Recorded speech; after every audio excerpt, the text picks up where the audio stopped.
Hi, coach. Hey Anand, how are Morning. you? I'm good. What about you? It's early there, huh? Yeah, it's morning. I was Good morning. teaching my kids. That's why I was not able to respond in the beginning. Oh, no problem. Cool. So, guys, How are you? if you don't know, he's one of the best mixed martial artists right now. He's kind of a legend. He's a world champion in gi, no gi, jiu-jitsu, middleweight champion in Bellator. And guys, he's been always a big inspiration for me, at least, because I trained in Jiu-Jitsu in Europe when I was there for 2 years, and he and Coach Shanshi, I was always listening to them, listening to their thoughts, podcast, mindset about the competition, and also it always helped me a lot. So say hi, Awesome. everyone, and let's hear some wisdom from him. Thank So, you. Thank Coach, you. Oops. can you hear me? Anand, all Yeah, good? Okay, yeah, sorry. all good. No, it's okay. It was, I think, internet. So, coach, I will start with this thing. Let's say, how is training look like for you right now in the Corona situation? Where I live, we're about to come out. June 1st, I'm Okay. reopening my school completely for normal Mm-hmm. training. We did a few weeks of modified social distancing classes, Mm-hmm. and did solo classes, and we're very cautious. We started slow, and everything is going well here. So life is, Mm-hmm. is getting back to normal here in Oklahoma. And these last couple weeks, I've been training pretty like normal, getting a group of guys together, and Mm-hmm. um, everything's been fine. So I'm looking forward to getting back completely next week, and just serving my students 100% the way that they're used to, with a full schedule, and normal training. So looking forward to just having all my students back on the mat. That's good. That's good news actually, because here we are still not sure. Maybe we will get some relaxation from 1st of June, but as of now, it's not that clear. I'm sorry to And hear that. also, same way, my gym is closed. I'm training my students on Zoom, a Yeah. live session. So we are also waiting for that. So guys, if you have any kind of question, please start asking. And again, so many people from Indian community was waiting for this live about jiu-jitsu, about MMA. So if you have anything, just ask. By the time we will keep talking. Mhm. How So many how jiu-jitsu schools are in your area? so not so many, coach. So if Mhm. you say like really good one who teaches good jiu-jitsu, they are about like to 6 to 7 in whole Uh-huh. India. Okay. So one in New Delhi, like New Delhi area, and all around like 40 kilometers. There are 3, 4, and Mhm. some of are in South India, like Bangalore and Mumbai, and some are like northeast. So there are some really good schools, and there are some karate based also who knows little Mhm. bit of this when teaching them. So but it's improving really fast. It's Good, growing. good. That's awesome. Yeah, I've never been to that area of the world, but it'll be cool to yeah, visit I was someday. asking you. So is it like you never got the chance, or India was not so much appealing for you like to visit? More like I never got the chance. Of Mm. course, I feel like I would need a little bit of a push just because it's so far. I would need something extra special planned, but Yeah, uh, true. but it would definitely be, it's definitely something that I've thought about before, experiencing that culture and seeing the beauty there. Yeah, because uh, like so many people fascinates about India because let's say Coach Shanshi, he really wants to come because all about meditation and Hmm. yoga, Hmm. spiritual aspect of Yeah. India, and again the jiu-jitsu thing. Food is really delicious here. So Ooh. many places to visit. Taj Mahal and all. So you will have wonderful time if you will come. Yeah. Awesome. So coach, I was asking, how does the was the transition from jiu-jitsu to MMA for you? Was it easier, or like you had to modify some things along the way? You know, a lot of it came very natural for me. I don't want to say it was easy, Mm-hmm. because, you know, was basically becoming a white belt all over again. But that was the challenge of it, and what really was pushing me to do it, as well as just tapping into my childhood and my life of martial arts. You know, I have a lot of martial arts history outside of jiu-jitsu, for my life. You know, growing up under my father, who was a JKD instructor, and getting to spend time with amazing martial artists like Richard Bustillo and Danny Inosanto, and really just training my whole life to be, you know, more. I was learning more for self-defense and for real combat, um, Mm-hmm.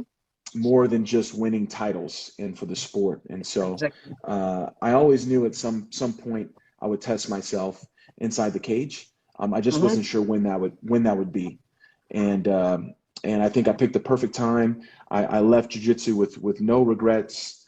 You know, I didn't feel like I needed to prove anything else in jiu-jitsu, and Mm-hmm. I had already surrounded myself with you know, my family, the right people, my martial arts family, with my teachers, Salo and Shanji, my Muay Thai coach, Mauricio Amado from Evolu Sao Thai, you know, my wrestling coach. All these people are people I've spent, you know, a decade plus with. And so I had the right team, and I felt like it was the right time. And you know, everything worked out the way it did. It wasn't easy, but because I had the right people around me, I think that's Mm-hmm. why we were able to climb the mountain so fast. Yeah, that's of course because we were talking about this in last few podcasts with Coach Shanshi, also with Coach Silver Fox also. So it sounds really uh, like relatable. You can say, right? Because with the jiu-jitsu, some of the schools are like that. Some trains for only focusing on sports jiu-jitsu kind of Hmm. aspect, right? But Hmm. when you train with focusing on self-defense part and then sports jiu-jitsu part, it always comes a little bit natural because again, you are always training to defend yourself, right? Yes. Yeah, that's how it started. Learning from my father. You know, back then there was no mixed martial arts. We didn't know that there was a sport element to Brazilian Jiu-Jitsu. We were just starting to learn it because of, you know, the importance of knowing how to fight on the ground in a real fight. You know, Yeah. and like I said, it was just very much for the purity of the martial arts, and coming from the JKD background. You know, Bruce Lee believed in taking the best of all martial arts to put it together into your own self-defense system. And so I was always curious to see how I would perform, in a real, I mean, of course, I don't want to fight on the street. I mean, in fact, I never was in a real life altercation. The only fights that I've ever had in my life were my 10 professional fights. That's it. Mhm. So going into the cage for the first time, it was a completely unknown feeling for me. I've never even been in a, you know, any sort of altercation. So I just wanted to explore that, you know, element and who I was as a martial artist inside those extremes. Cool, cool. So, Abhishek, I cannot see your question. Please ask your question again. I tried, but I cannot see. Guys, if you have any question, you can ask. So, yeah, coach, about the martial art, last two fights with John Solder and with Musashi, they were really great. Like, I was watching them, and like the thing what happened, I think we all know you had the condition with the head and clearance with the doctor and all. So, but it was really inspirational for us also, and the fight was really good. So Thank you. uh, again, learned a lot from you. So how was the experience coming back after a long time in this Fight to Win Pro with the Uh-huh. Yeah, it went really well. You know, I really discovered, or sort of rediscovered jiu-jitsu. You know, I was so focused on MMA and trying to accomplish my dream of becoming a world champion. And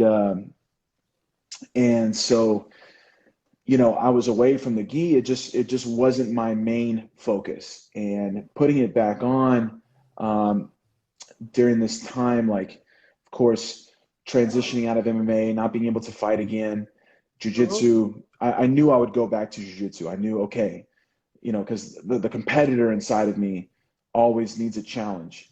And so I knew it would be jiu-jitsu, but I thought maybe I would do both gi and no gi. In fact, the first thing that I did was a no gi match in January, and then I knew I missed the gi, and so I set myself up for some gi matches, and I was really excited about it, but it all got postponed because of the quarantine. It all got canceled, you know, and so it got delayed, and so then I'm in quarantine.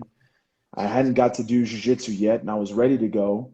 And I start Yeah, doing all the live classes with my students and filming, and next thing you know, I have the gi on literally every day, teaching and filming for, you know, online for my students, and creating new content and things like that. And I really just dived all the way back in to the gi. And it's been so much fun. And I knew that at the end of this, I would get to compete again. And so I started to prepare myself before I knew what was going to happen. But I just wanted to be in shape to be ready. And then we got the call, and I had like 2 weeks notice. And I got to, you know, I went from like training once or twice a week to like almost every day with my students for 2 weeks. And we went down and competed at four of my students also competed with me on the same card. And it was just awesome. We had a great time. Everyone did really, really well. 3 out of 4 of them won. And, you know, it was just so much fun. It just took me back to all the years traveling with my team and competing together with them in jiu-jitsu. I really missed that. It was almost like a tournament because there was 5 of us total. And, yeah, you know, teamwork. it wasn't just one super fight. Mhm. It was all 5 of us. And so I really got to experience it all with them, you know, every step of the way. And I really missed that. So it was great. And now I'm really excited to do more. Cool, coach. Rajiv, bro, ask your question about MMA if you have any. So, coach, again about that fight in the last when you choked him from the mount, you again you make him make look that so easy, and it was always happening to me when I was putting hand in the collar, and if the guy start hip bumping me same time, it's very hard to make you know the base that time. Hmm. So Hmm. how you make the base when you are putting the second hand? So you're using your head. I saw that, but Hmm. you putting your hooks in also, or you're just becoming like a knee wide and tripod something like that. Hmm. So there can definitely be a moment where you'll kind of like almost grapevine, not really hook the legs, but bite your heels to their butt, you know, to the back of their thighs, just to help you stay connected and ride them a little better. Mm-hmm. Uh, but for me, the key in not getting rolled over is the position of your head. And so I try to make sure my head is never directly over their head, because then you feel the power of the Yeah. bridge, right? They can, you sit right on top of the direct power, the most powerful part of the bridge.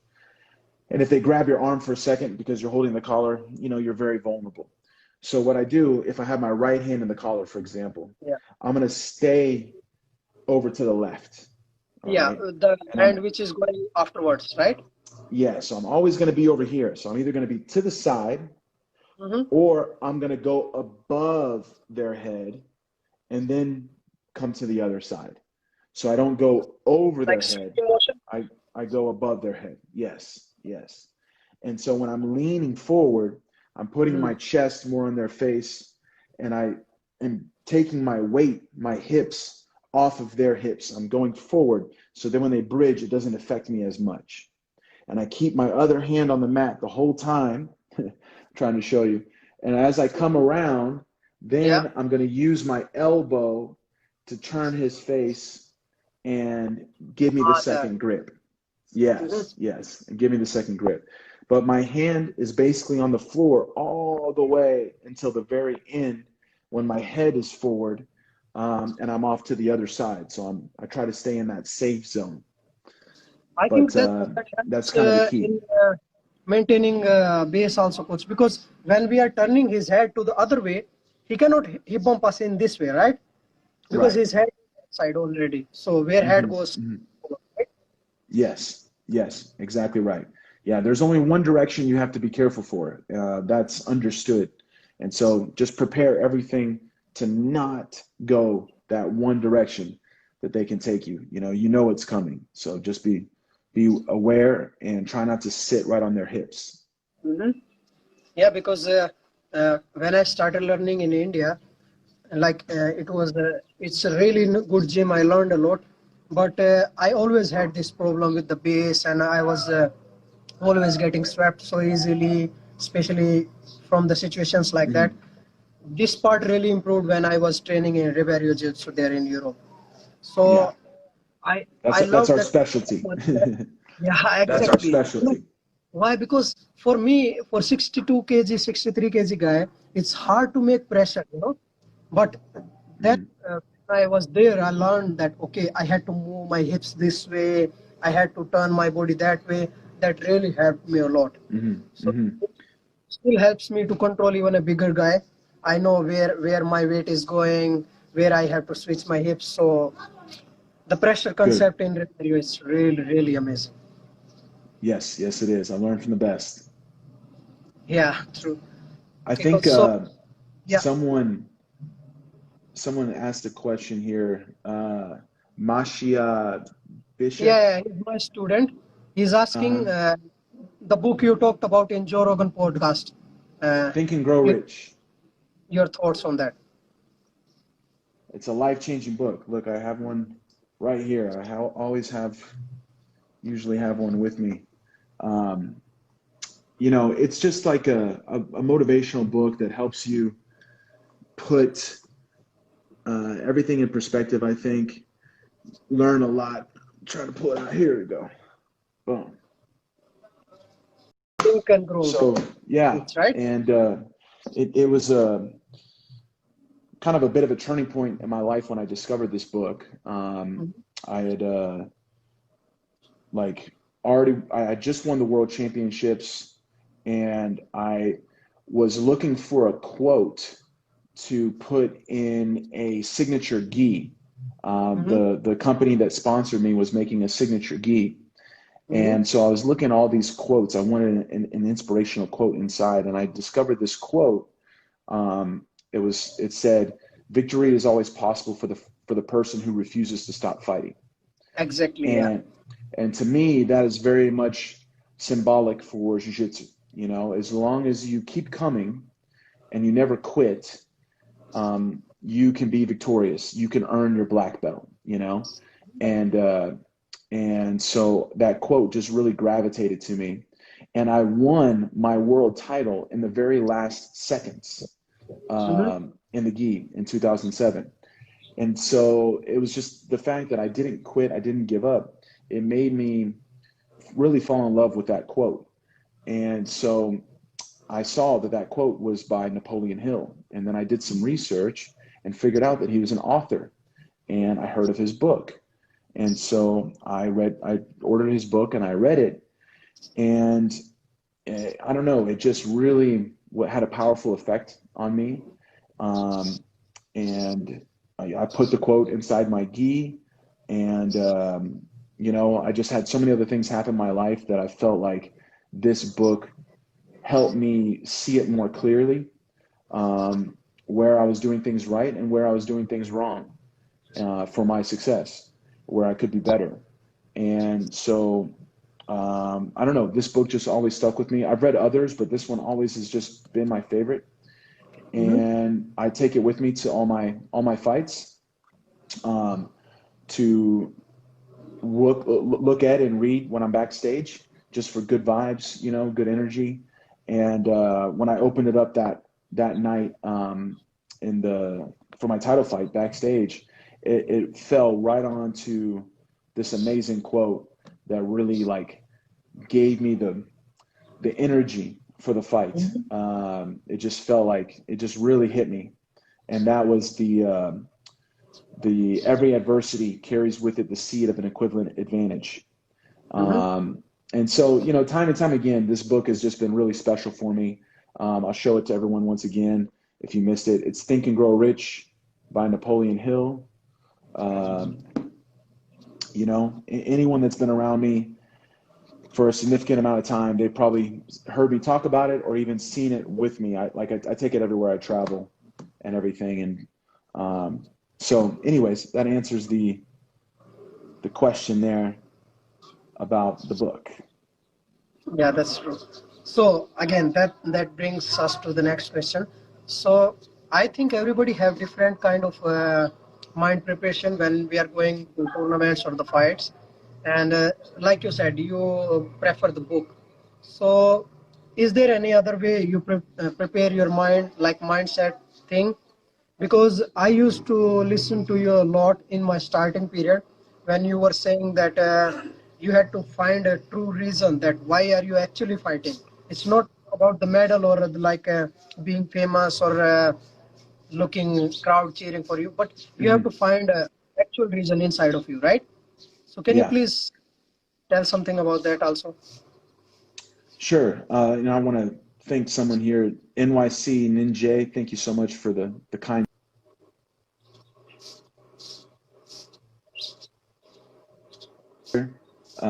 He remembers the moment he was in my corner. He remembers the moment when I started smiling, when I saw the quote in the book, when I opened it up there. Yeah, Cameron is an amazing guy. Rodrigo Cavaca was here, one of the best of all time. A lot of great people, but man, there's so much that goes into the mental preparation. Um, you know, in my opinion, it's the most important element because everything else could be perfect, but if that's wrong, you won't be there. You'll fall apart.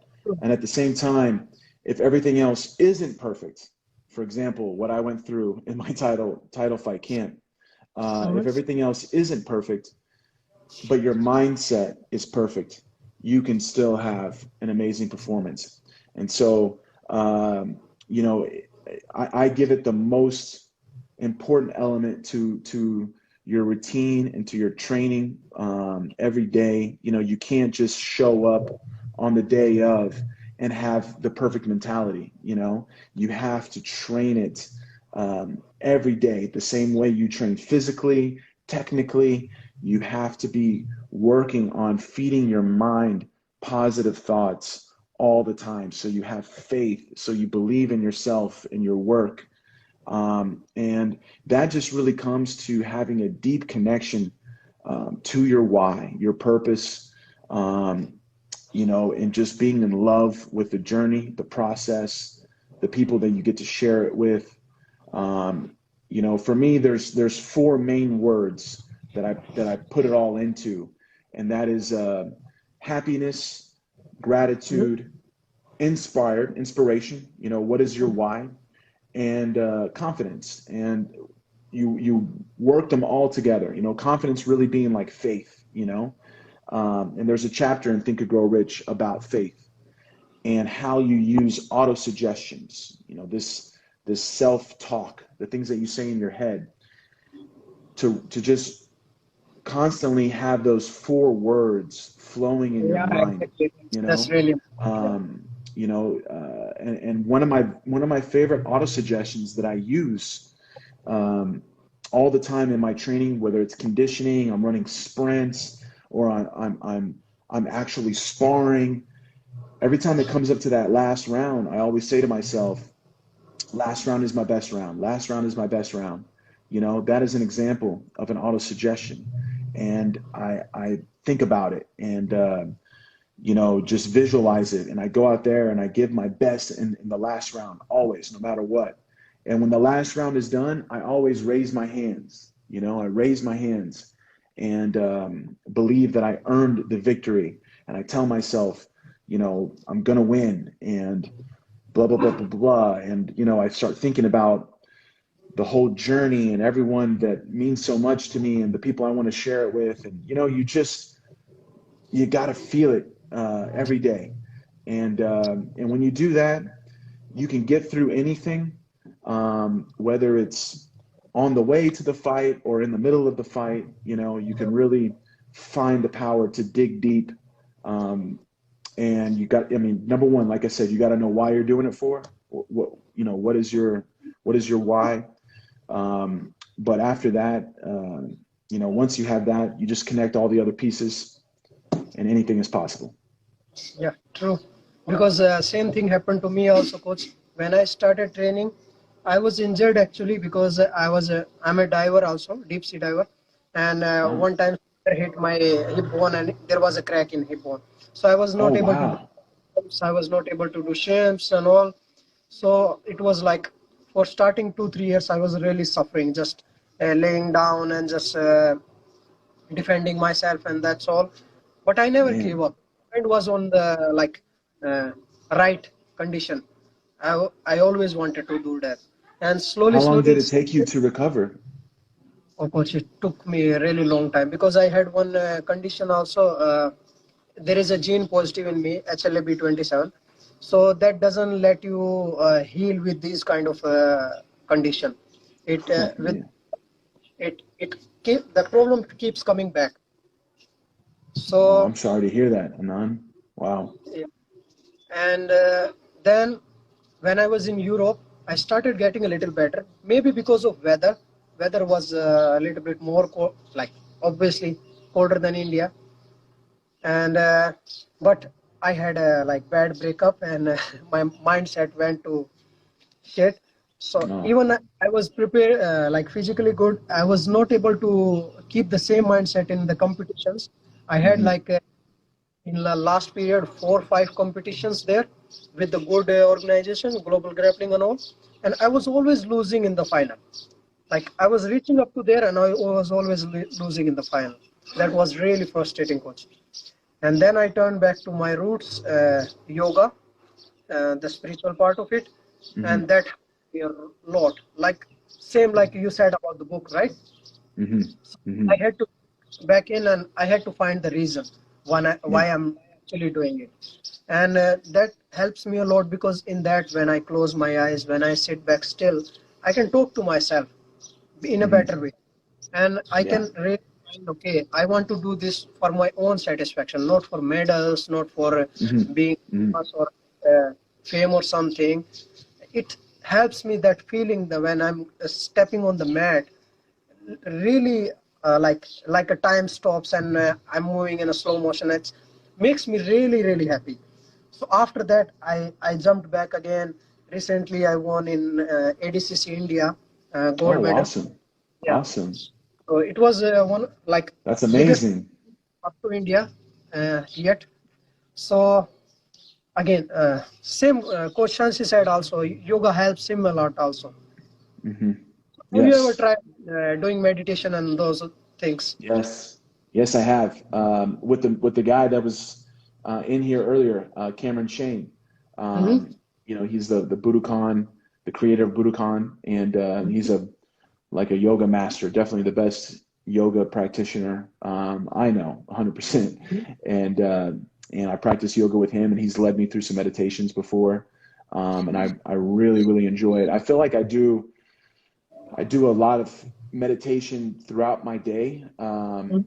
You know, like whether it's through training or listening to music, just kind of visualizing, you know, but then with him, I got to experience, you know, full on deep meditation, just being still for as long as possible. And that took me to another level as well. and really helped me in some difficult times. So I completely understand, but that's where it all starts. You know, it's on the inside, and I think that when you Yeah, really exactly. can reflect and discover your purpose and your why, and you know you're grateful and you see life in a very positive way. Um, you know, it's from the inside and then it comes out, right? Everything is here and here, and True, then true. you know you bring it out, and that's what it's all about, just tapping into that. And when you know when things are tough, you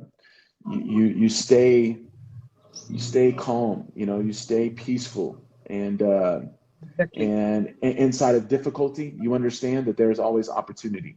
And Yeah, so, you know, that all comes from the inside. yeah, it's like that.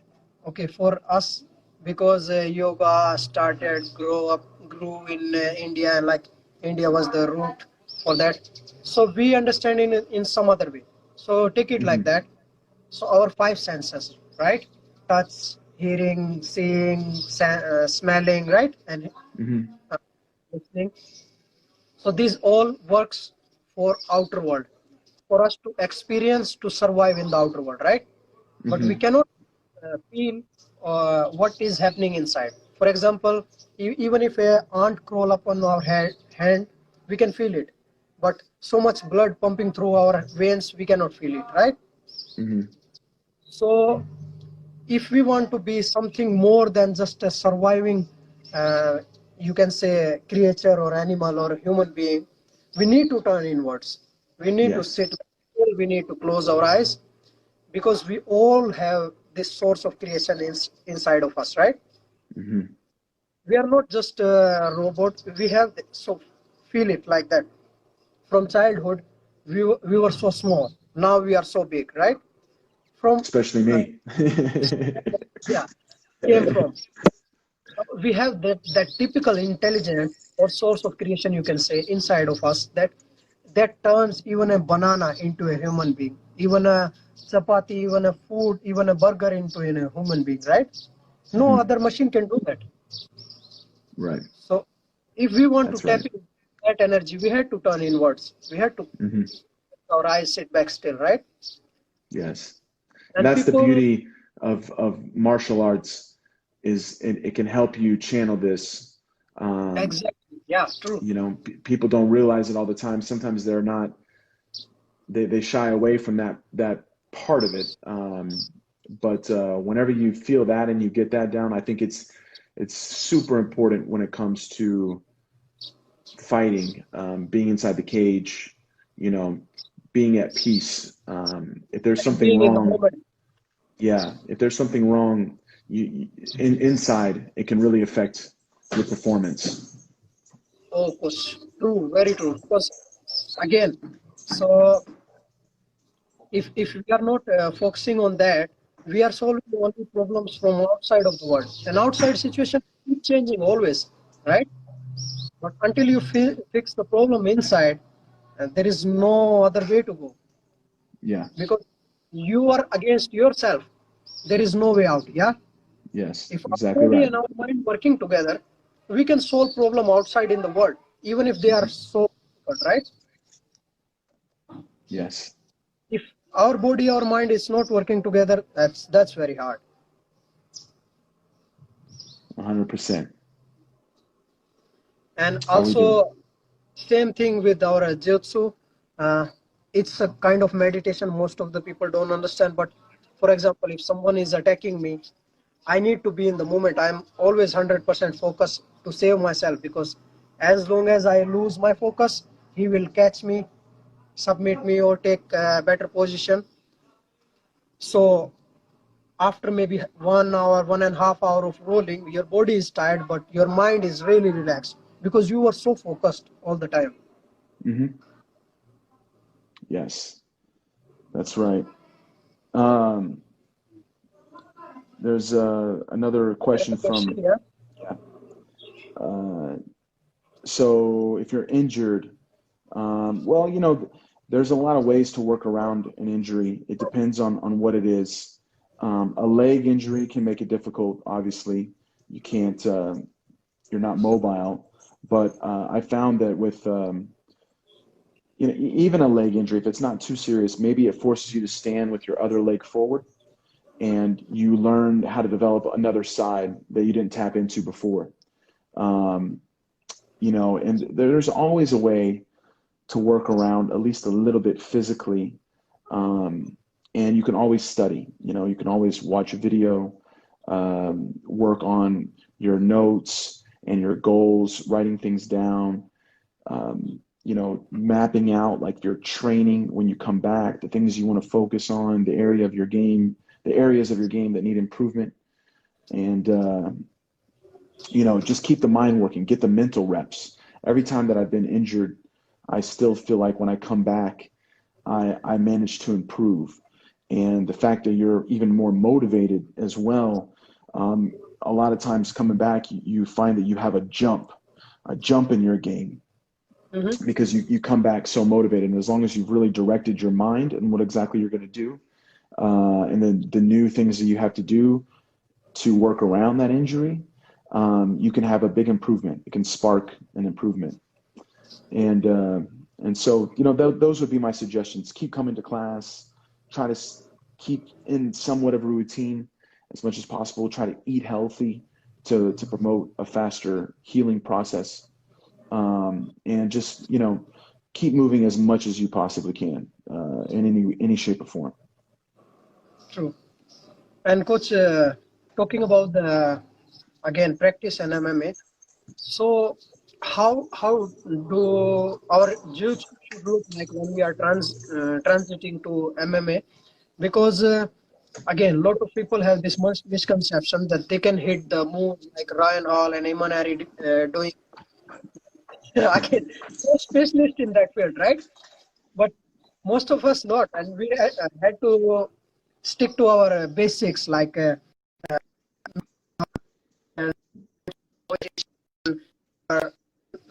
in about position, get to your feet or make a distance or get out of it as soon as possible, right?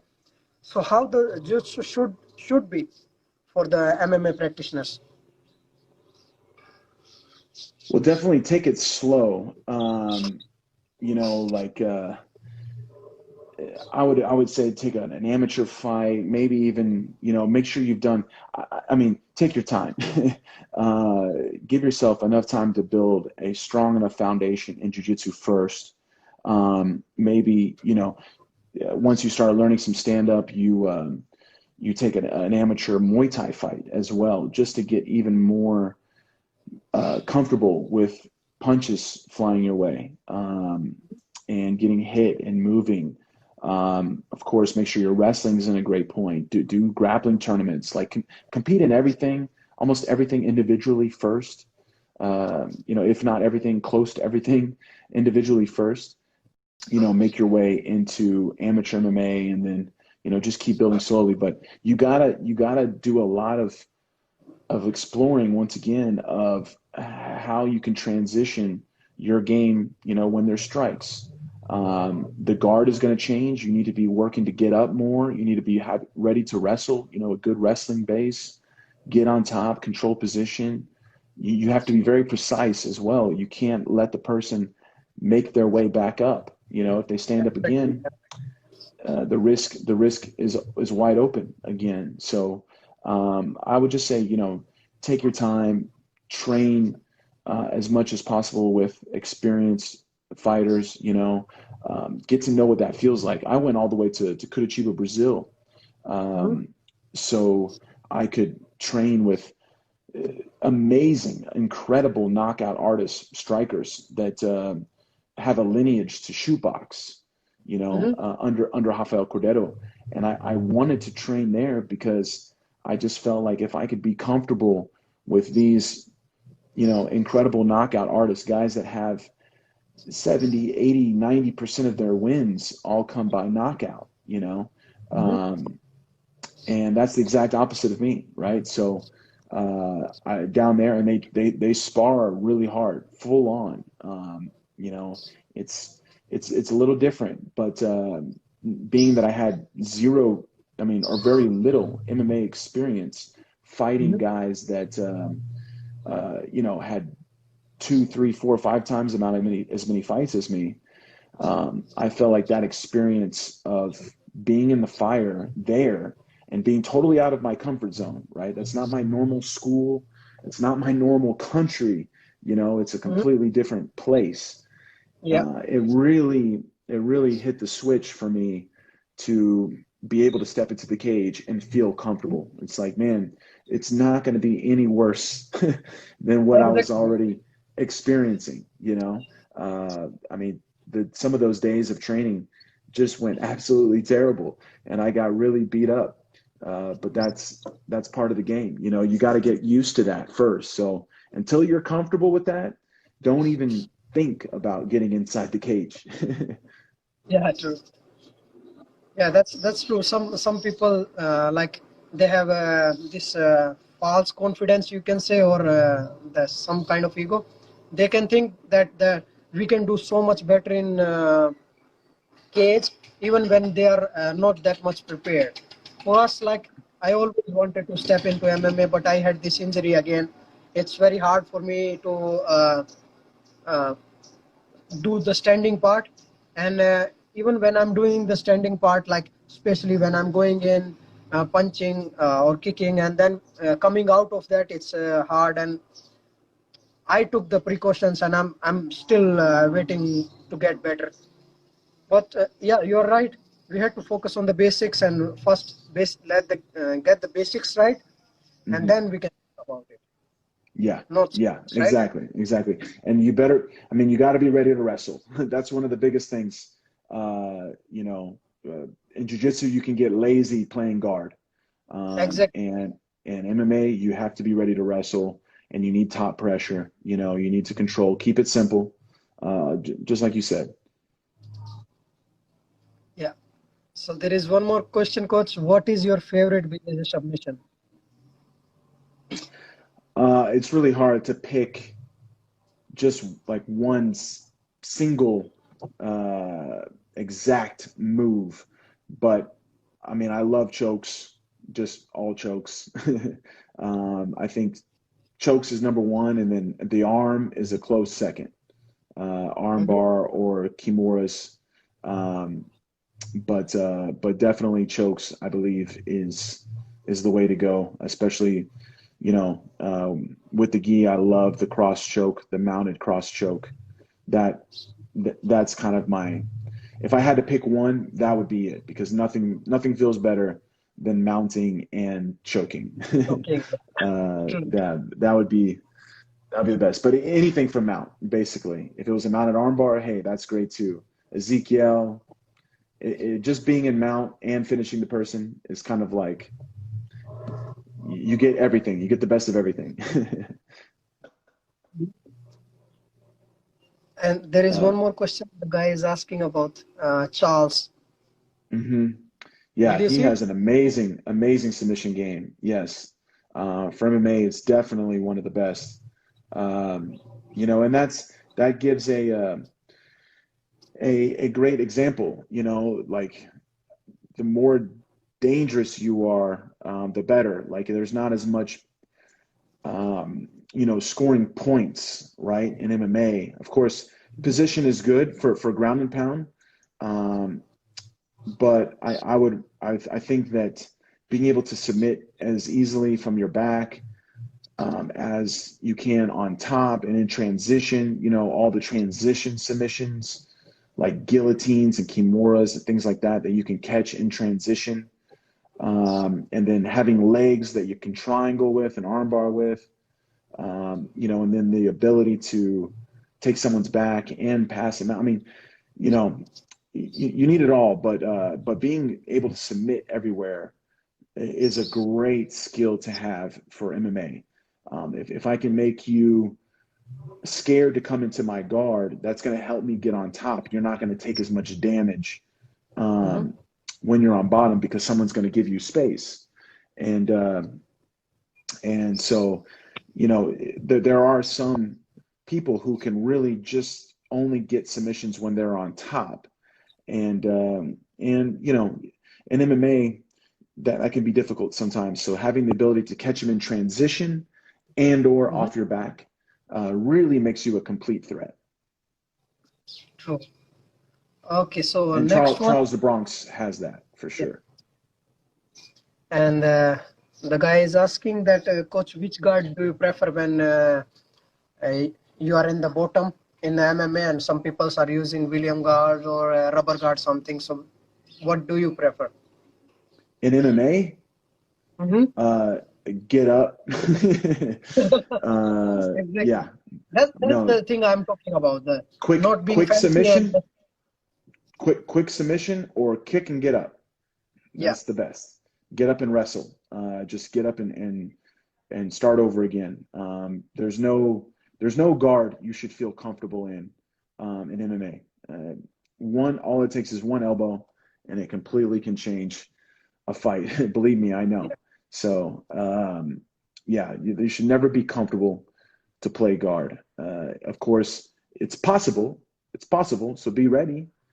But that's why I suggest a submission-oriented guard, because if you go for the submission and they pull out, that's your moment to kick and get up. true. And also, I think this is the misconceptions developed in the people's mind because of us, like jiu-jitsu guys. Because let's say, for example, if some jiu-jitsu guy get clipped in the fight, he will prefer not to get up at the same time, right? He will prefer to stay, recover Mm-hmm. a little bit, and then get up, Mm-hmm. right?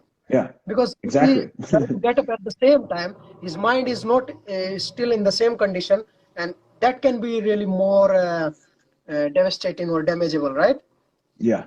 So people thinks like, okay, staying in the ground in that way is better to play the guard, but it's not the ideal situation, right? No, no, it's not. But if you get hurt and you know that you have that threat, you can stay down, because if they come in, you can threaten them. And if they stay away, it gives you more time to recover until the referee stands you up, you know. Um, so, uh, you know, I wouldn't, at, on one end, I don't want to say it's okay to stay down, but if you need to recover for a second, that can, you know, it can save you. Believe me, I've went through both situations in the same fight. I was a little too comfortable to land on my back when I Mm-hmm. lost Musasi's back, and I ate an elbow. But at the same time, the next round, when I got knocked down, um, you know, I recovered very quickly, because he didn't attack me right away, and I recovered, and I was able to get back up, and I was fine. Yeah, So, yeah. you know, it can save you, but it can also hurt you. True, true. Yeah, because again, the some fights you see Nate Diaz did to Conor McGregor, right? He was staying on the ground until, but and the guy is not attacking, or referee make them stand up. So people thinks maybe that way. Anyway, so the guy is asking, as a beginner in jiu, so should I focus more on leg locks or sticking to the upper body submissions and positions? If you're a beginner, definitely focus on upper body first. Um, you know, if you go down the leg lock road, you're probably like too early. It's going to be hard for you to come back and develop your guard passing. Um, Exactly. and so I would stick with upper body submissions first, and you know, that's what is going to take the most amount of time to develop. Um, and then you can come back to working on leg locks later on. But um, especially for MMA, you need to develop that top pressure, and being able to stabilize dominant position so you can strike and control somebody. So especially if you have an interest in MMA down the line, I would urge Mhm. you even more to focus on upper body submissions first, and then you know, we can come back to leg locks later on. Now, from your back, you can explore leg lock positions, and using them as a sweep. You know, positions where you can sweep somebody, like with a hook sweep or X guard, things like that, half guard. There's a lot of ways to get to the leg as well. Um, and you can like learn some new paths and things like that to help you get to top position by threatening someone on their leg, but um, one step at a time. True, true. Yeah, because same thing happened with one of my friend also.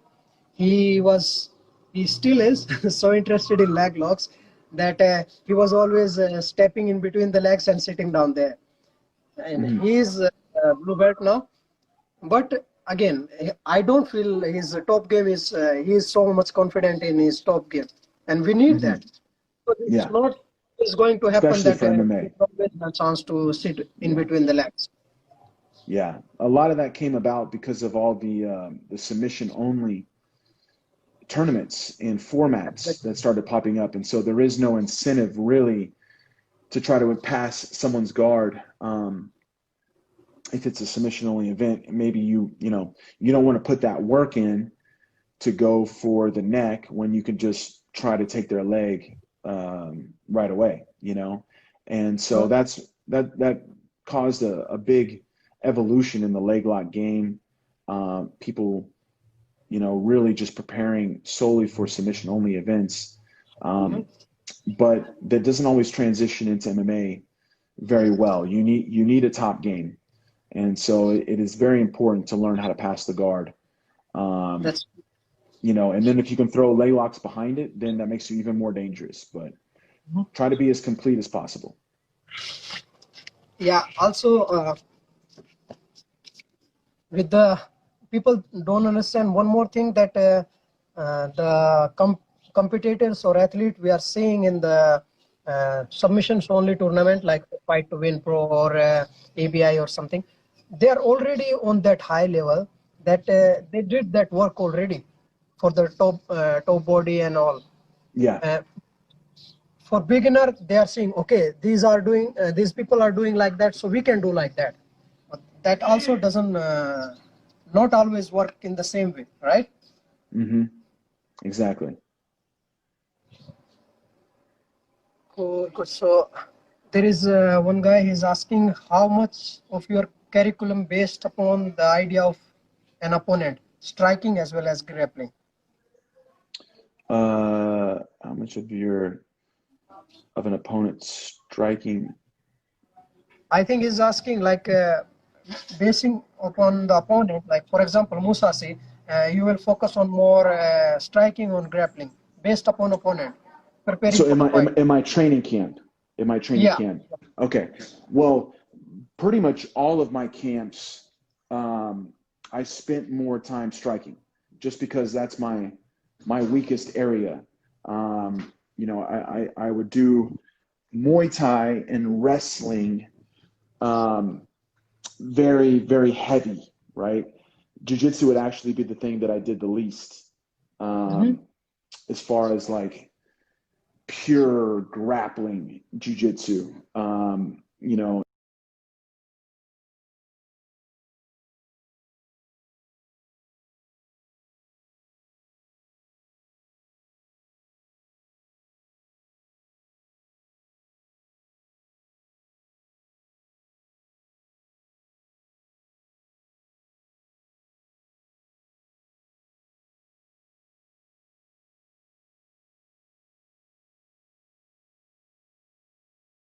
The jiu-jitsu that I do in a fight camp is with little gloves on, or I'm just in a gi teaching my class.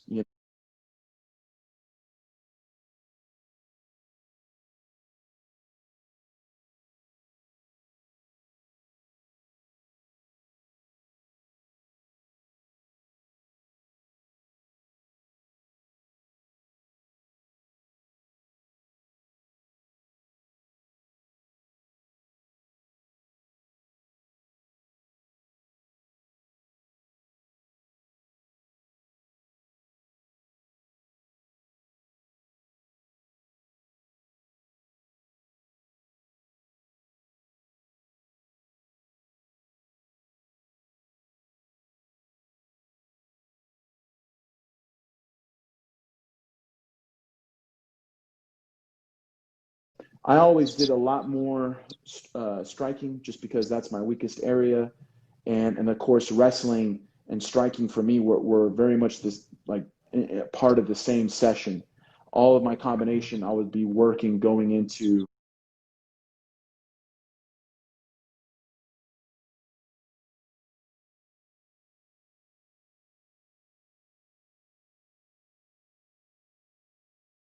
down entries because once again, I'm not there just to strike.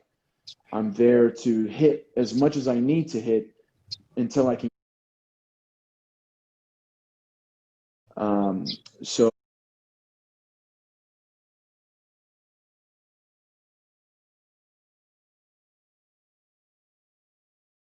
I did the least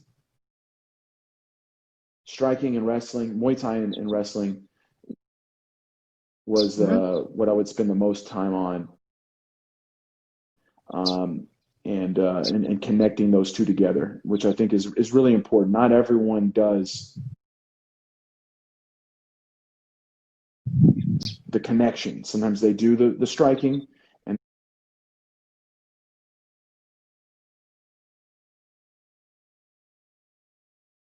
then they go and do wrestling, but they're not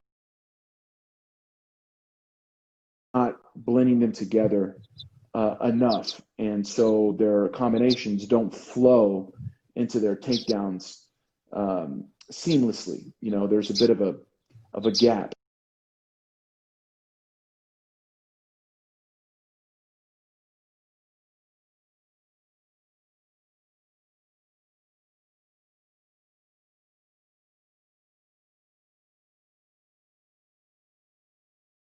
And that was my biggest focus.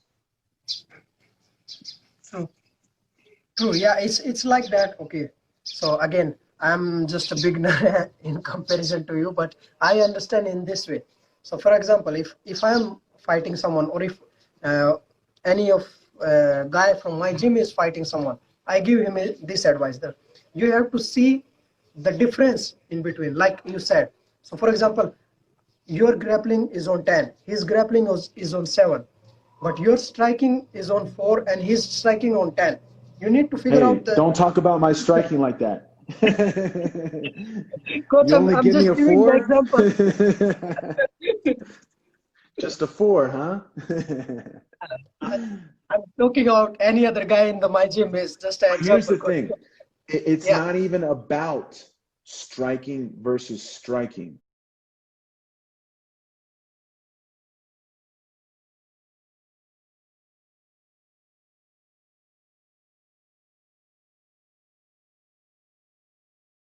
The yeah. way you're comparing them singularly, Hmm. it's there's still something else because you're not having a Muay Thai versus a Muay Thai Exactly. Yeah. match. You know what I mean?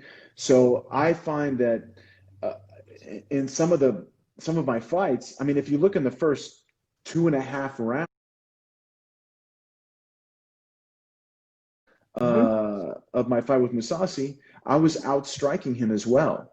Hmm. And there's no way I would beat him in a stretch.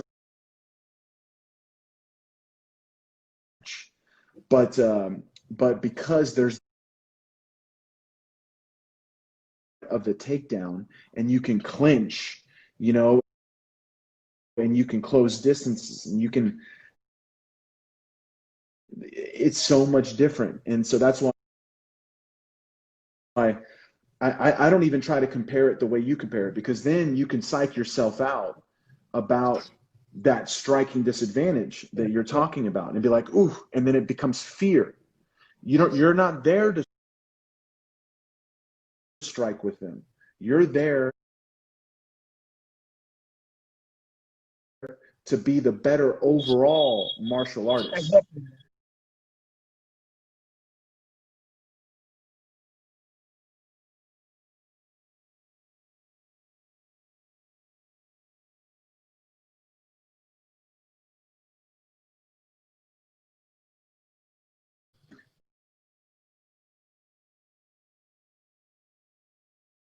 How much they have an edge in anything specifically, individually. Yeah, It only matters how well you put it all together. Um, true. and that's the thing. That's why you can't train them each individually. You know, Separately, yeah. you have to.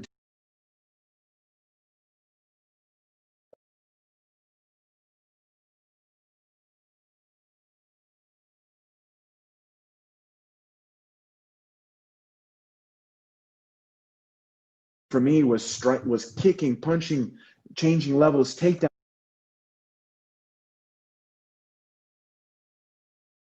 I strike again, then I go back down for another takedown, and then I finish my takedown in position for ground and pound.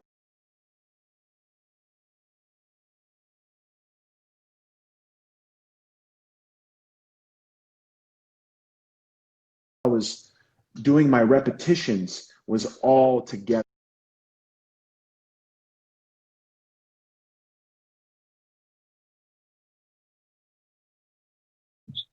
Uh, Due to Instagram time restriction, this feed will drop. I will start it back automatically and we continue. Okay? I won't be able to continue, Anand. Okay. This is my time. So at least for some few words, because it's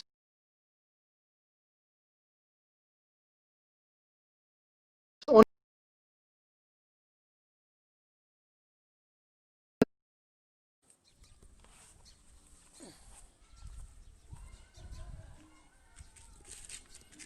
Hi everyone.